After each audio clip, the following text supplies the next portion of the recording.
خلیج کے نیلگوں پانیوں پر بارود کا دھواں چھایا ہے اور دنیا کا وہ شہر جو اپنی بلند و بالا عمارتوں اور امن و امان کے لیے جانا جاتا تھا آج ایک کٹھن امتحان سے گزر رہا ہے۔ متحدہ عرب امارات اور خاص طور پر دبئی اس وقت ایران اور امریکہ و اسرائیل کے درمیان جاری لڑائی کی زد میں ہے۔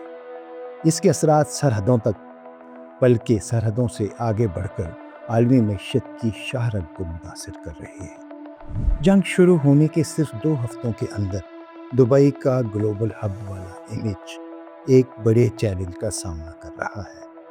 ایران کی جانب سے فائر کیے گئے سینکڑوں ڈرونز اور میزائلوں نے اگرچہ زیادہ تر اہداف حاصل نہیں کیے، لیکن ان کی گونج نے متحدہ عرب امارات کی اس معیشت کو ہلا کر رکھ دیا ہے جو تیل کے بغیر ہی ملکی جی ڈی پی کا لگ بھگ 75% ہے۔ دبئی انٹرنیشنل ایئرپورٹ جو دنیا کے چند مصروف ترین ہوائی اڈوں میں شمار ہوتا ہے، وہاں فلائٹ آپریشنز کی معطلی سے لاکھوں مسافر پھنس کر رہ گئے ہیں۔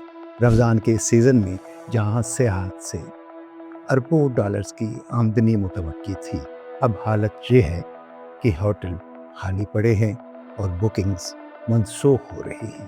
ماہرین کے مطابق اس صورتحال سے یومیہ $600 ملین کا نقصان ہو رہا ہے۔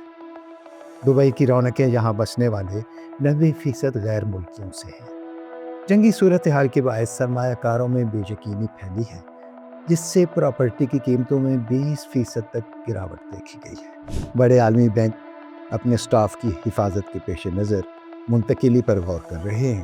وہ شہر جو سیف ہیون کہلاتا تھا، آج وہاں کے ریئل اسٹیٹ سیکٹر کو ایک دہائی کے سب سے بڑے دھچکے کا سامنا ہے۔ جبل علی پورٹ اور فجیرہ کی تنصیبات پر حملوں نے عالمی سپلائی چین کو متاثر کیا ہے۔ آبنائے ہرمز جہاں سے دنیا کا 20 سے 25% تیل گزرتا ہے، وہاں انشورنس لاگت میں 50% تک اضافہ ہو چکا ہے۔ عالمی منڈی میں تیل کی قیمتیں $100 فی گیلن سے تجاوز کر گئی ہیں، جو بظاہر اماراتی خزانے کے لیے مثبت ہے، لیکن طویل مدت میں عالمی کساد بازاری متحدہ عرب امارات کی تجارت کو متاثر کرے گی۔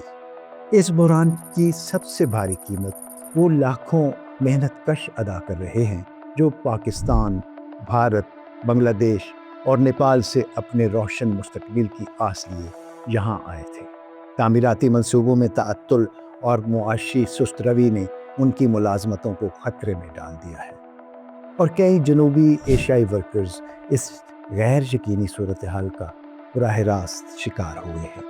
اگر یہ جنگ چند ہفتوں میں تھم جاتی ہے تو متحدہ عرب امارات اپنے مضبوط سوورن ویلتھ فنڈز اور کم قرضے کی بدولت جلد بحال ہو جائے گا، لیکن اگر یہ لڑائی طول پکڑتی ہے تو دبئی کے معاشی تنوع کے خوابوں کو شدید نقصان پہنچ سکتا ہے۔ دبئی کی حکومت اب بھی پر امید ہے اور حالات کا مقابلہ کرنے کے لیے پرعزم ہے، مگر ماہرین خبردار کر رہے ہیں کہ اگلے 10 سے 20 دن انتہائی اہم ہیں۔ کیا دبئی اپنی ساکھ کو برقرار رکھ پائے گا؟ اس کا فیصلہ آنے والے وقت پر چھوڑتے ہیں۔